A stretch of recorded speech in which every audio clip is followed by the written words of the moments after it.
Hello, welcome to another Master League battle for the Go Battle League. Today we'll be taking a look at my friend Scafo. He's using a team from the Master League graphic, the graphic that myself and Rise bring out with Go Stadium every week, and he's using a team from Savage Boy right here. Now he has a Shadow Mamoswine, it's basically because it's Savage Boy's favorite, but the regular Mamoswine really works just as fine. Let's take a look at the team here. It's the team on the right here, and we will be taking a look at Shadow Mamoswine for this video. However, regular, again, works just as fine. In fact, it's a little bit more bulky and more forgivable. Shadow Mamoswine, though, the Avalanche just hits so incredibly hard, and the coverage is really good. Both ground and ice attacks hit hard on a lot in the meta. The ground defensive typing doesn't do anything for it, though. It only makes it weaker to Kyogre, really, so that's not great. And I guess you really resist some wild charges that you might be able to catch in the later stages of the game. However, no one's really going to throw any wild charge into any of Pokemon of this team. Let's take a look at game number one. I have some interesting matchup facts as well for you. Game number one, we have the Mamoswine into a Dialga. This is a textbook matchup, right? Dialga is always on the field. And let's take a look at the matchups here. We see that Mamoswine wins the zeros quite hard, actually. And the ones you need to bait. Either way, you likely always go Avalanche in this matchup anyway because it hits so hard. Most Dialga actually don't shield. This is actually one of the few times that I do shield them. And if they do shield, you actually go for the high horsepower in the one shields and win the one shields actually. That goes for both regular and shadow. Now I must say, with some of the mechanics currently being inconsistent, if you are like one turn ahead, somehow you do get to 3 Avalanche as the regular Mamoswine. The opponent catches on the Kyogre, and this is a great opportunity for Scafo to bring in a Giratina so it avoids the Dialga, which is great for him. The opponent might be trying to bait out the opposing Dialga as well, and this way this is not going like that. So it's probably something like a Giratina on the back. Shadow Ball takes out this Kyogre just right before it can get to the potential Blizzard that you don't want to take on Giratina, because again, it's super effective. And the Shadow Ball does about 50% or so on Dialga, for a little bit less, maybe like 45. Actually, really solid damage. And usually, like, Dialga one shields is pretty fine here. I actually find it's a pretty risky no shield in case it's like an extra drill. But again, in the back is that Giratina altered. The opponent tried to bait out the Dialga, didn't succeed because Scafo was running 2 dragons. And yeah, now he has his Dialga here on this Giratina altered, and this is pretty much game over because it's a very solid matchup. Now, if this Giratina altered was full health, it actually can win, I believe, the one shields, just because it's so spammy and bulky. It's actually a really underrated Pokemon, in my opinion. But in a scenario like this, it's not gonna do it, just because it took so much damage from the opposing Giratina origin already. But look at how many Dragon Claws it's getting. I'm not actually sure if it should have gone this one off. This may have been the inconsistent mechanic that I was talking about. And now you just Dragon Breath everything down. Opposing Dialga doesn't get there either. The next battle, we see Mamoswine into Dialga again. Let's see how this goes. Again, when it's me, they rarely shield. Here we see the first mistake here from Scafo. You should not leave your Go++ going right now during battles, because sometimes your battle freezes mid-game in the current state. Avalanche going through. The opponent actually shields that, of course. They never shoot mine, but they do shoot Scaf, of course. And I think, you know, the Sims say you have to go for high horsepower, but an Avalanche will almost knock it out. It does like 52% or something, which this Dialga is almost at. So just an indication of how strong Avalanche is here. Now, this is what I love about Mamoswine. If Dialga double shields in the lead, because a lot of Dialga teams, or teams in general, are quite weak to ice, right? With flyers or dragons. You easily get 2 shields, and then your own Dialga has 2 shields now. Or sorry, has a shield advantage now. And Dialga with a shield advantage is just so punishing. In comes a Giratina. The opponent is clearly weak to Dialga in the back. Maybe it's that Kyogre in the back again. No, it's Mewtwo. And luckily his game hasn't frozen yet so far, but this is looking very, very good for Scafo. Going to throw an Iron Head here. I think this is not per se necessary. You might want to force that Mewtwo to throw energy, but it works. It works fine either way. Giratina Origin is fine here. You need 2 Side Strikes plus a lot of Psycho Cuts to take out the Giratina Origin, or from full health a Side Strike and a Shadow Ball. Scafo tries to catch an attack here, but the Power Snows add up more than the Psycho Cuts here, so the Mewtwo has to throw the Side Strike anyway. And yeah, that's going to win Scafo this battle, because it's Shadow Claws down his Mewtwo before it even gets to a Shadow Ball. This team sometimes really plays out like a book. Next battle, we have Shadow Mamoswine into Zacian. Now, this is actually a really weird matchup. This is where Shadow is a little bit better, and you're going to see why. That's because both Pokemon charge about as fast as each other to the KOing charge attack here, right? And Avalanche is going to do so much damage here. Look at it, putting that Zacian into the red. And now Scafo could double shield and win this matchup entirely, but it's not ideal. Regular cannot do this. It is a close combat that he shields, In comes another one. You probably want to shield this as well to keep that Mamoswine and keep all the energy. Whatever's in the back, none of these Pokemon is going to like whatever the Mamoswine has. If it is the Kyogre that hard swaps in, you have 2 dragons for it, so I think it's always safe to double shield here. First Avalanche coming in, then going into its own Dialga. It actually does not look that great now, because you probably get Draco Meteored here, but going for an Iron Head right away, knowing he wouldn't outpace. One thing you do need to be aware of with Dialga, some of them run Thunder. Now, obviously, you don't have to take the risk per se, but if they have Thunder, they cannot nuke you, so there's that. This Dialga is already so low, though, so kind of interesting. It is a Draco Meteor. Dialga though, now you can farm down with either the Giratina or the Mamoswine, getting some more energy there. I don't think the Zacian can get to another charge stack here. This is, like against Zacian, that's where Shadow Mamoswine does a little bit better. I like to throw a high horsepower as regular Mamoswine, because they never shield the first one. And if they go double close combat in a row, you can actually just farm down. And now this is actually terrible for the opponent. They tried to catch an Avalanche, but Yveltal in the back is going to struggle so hard here. I don't think it even gets to a charge stack here. This is going, I don't know if this one-shots. What does this do? Okay, see you later. Yeah, Mamoswine really thriving on that Avalanche there. It's just so good. Next game, we have a Mamoswine into a Groudon. This is actually one of the weirder matchups because Groudon actually should not throw the super effective charge stack to win this matchup. You see here that Groudon loses if it goes straight Precipice Blades. Mamoswine wins closely if Groudon goes straight Fire Punch. It's super effective. But if you shoot all the Precipice Blades correctly, you win quite hard. So it looks like Scafo goes for the no-shoot on the Precipice Blades, trying to call a Fire Punch there. That may have been the play. Now you're a shield advantage up, but this Groudon's still alive. It's pretty tough. Good thing, though, most Groudon teams are not super good against Dialga in the back, usually. Best case scenario for them, they have their own. Let's take a look. Shooting the first Precipice Blades makes sense because it's such a strong attack from Groudon. Giratina doesn't want to take that. The ball takes it out. Let's see what's in the back. It's a Rayquaza, very commonly paired with that Groudon.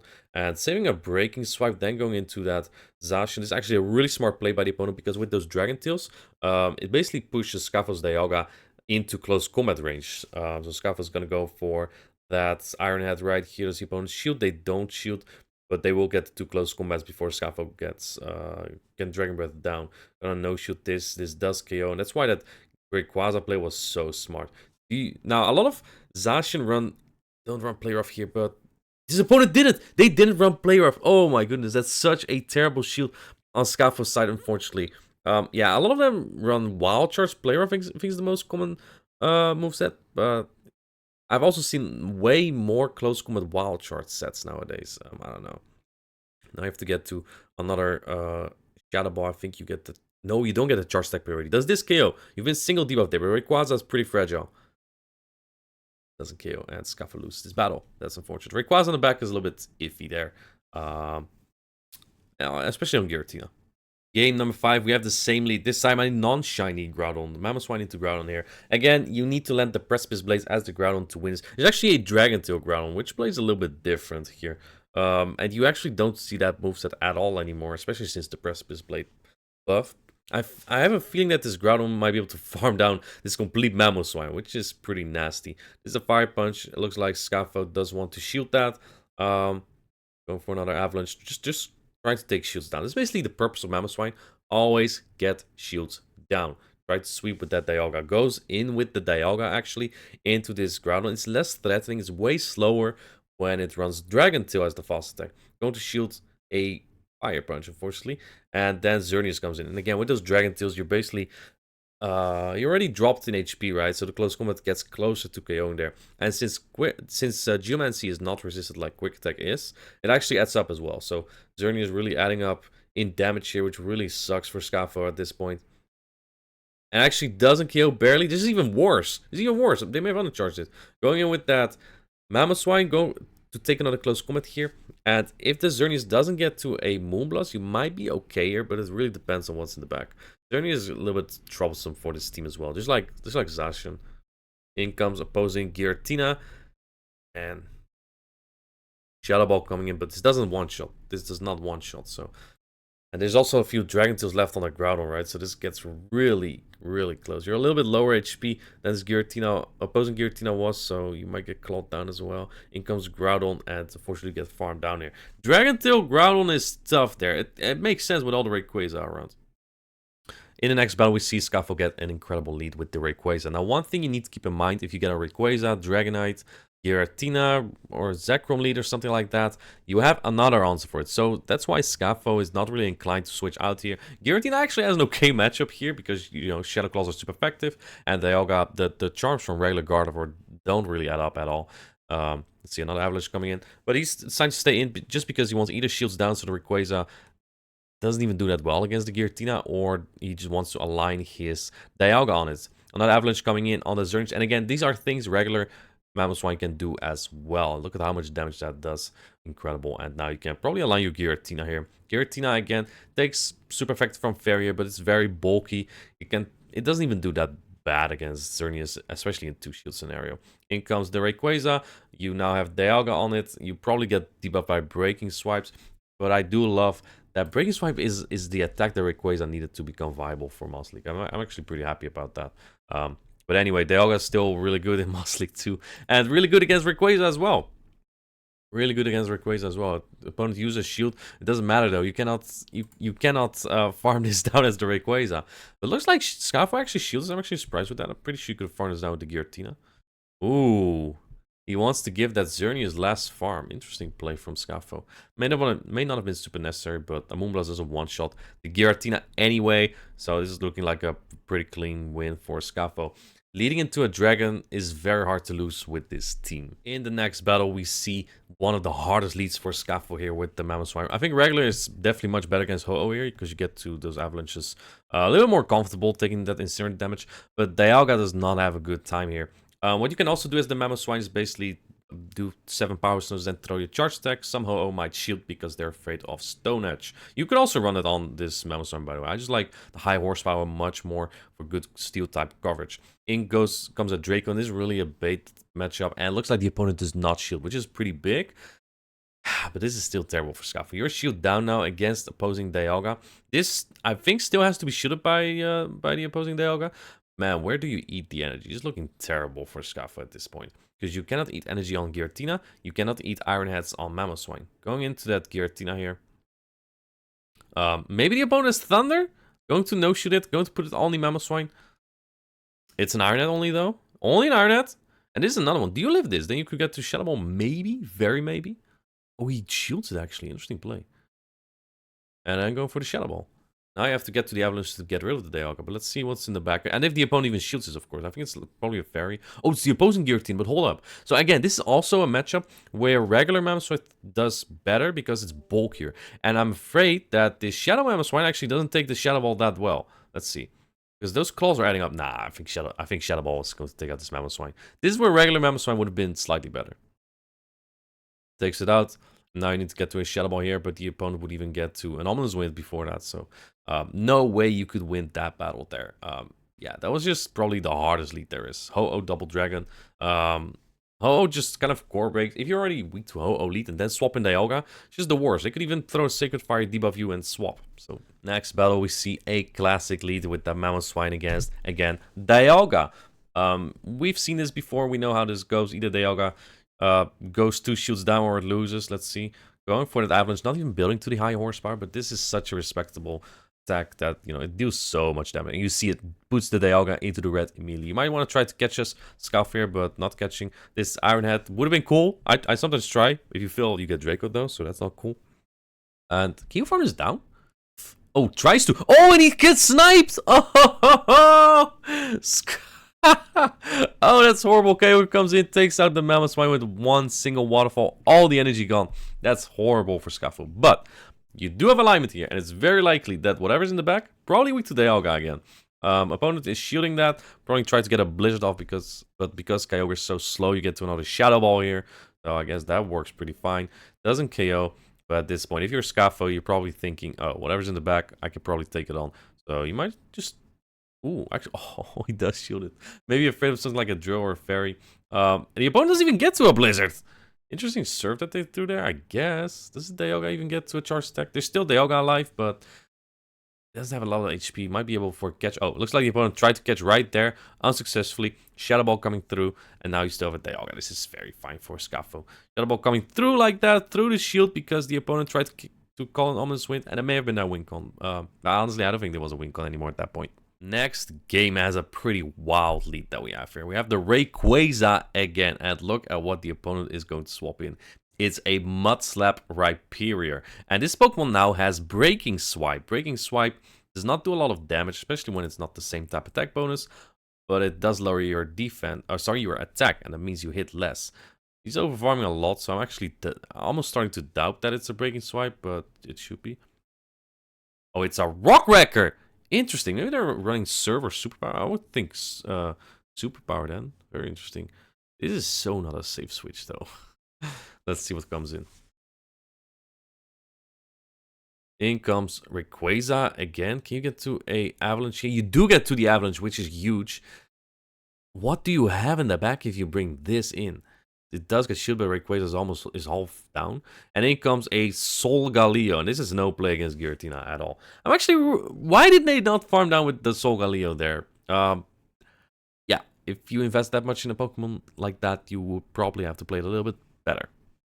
Because I think maybe... I don't think you still win, right? There will be Giratina, Solgaleo, Dialga, and Rayquaza. The next battle features one of the most difficult leads that Scaffo can get there. It's the Xerneas, and this Pokemon actually charges a little bit quicker than the Zacian with Quick Attack. Let's take a look. I think you still play it similar, though. Basically, thrown at Avalanche. If the Xerneas no shields, you double shield farm down. Let's see what they do. They do shield, however. And I'm pretty sure, though, that Xerneas outpaces the Mamoswine here, and that would actually be terrible. That is only a Moonblast, however. Oh, gets the attack drop. I still don't think that makes this Avalanche any less respectable, but they might live it now, though. Let's see. Yeah, now they live it, which is unfortunate. But interesting that they go Moonblast there and not, like, close combat. Maybe they don't have it. Let's see what comes in. It is another Moonblast. It actually takes it out. Wow, still winning the one straight Moonblast there. Going for the Farnow with that Giratina, which is a big Farnow. Let's see what comes in. Rhyperior comes in with Mudslap. So this is very fine. The Dialga of Scaffo avoids this now. Dialga does not really want to see this. Honestly, as the Dialga, it's not even the worst matchup per se, but the Breaking Swipe is definitely something that makes it more tedious for Dialga. In comes that Breaking Swipe probably. This actually does a pretty solid chunk of damage. Yeah, it's the Breaking Swipe. It's about 30%. And it drops your attack. So what do? You probably want to take the next Breaking Swipe, then go in Dialga, start farming up. We've seen two Pokemon now that are really good against Dialga. Can you even get to another Shadow Ball here? No, you don't. But you do have a shield. Let's that go. And I'm pretty sure this Rhyperior gets to another Breaking Swipe on the Dialga. There has to be at least one Pokemon here that's weak to Dialga. That's always on every team. Oh, it doesn't get to a Breaking Swipe. That's huge. You have a shield advantage? It's Metagross. Nah, this is not a Dialga counter.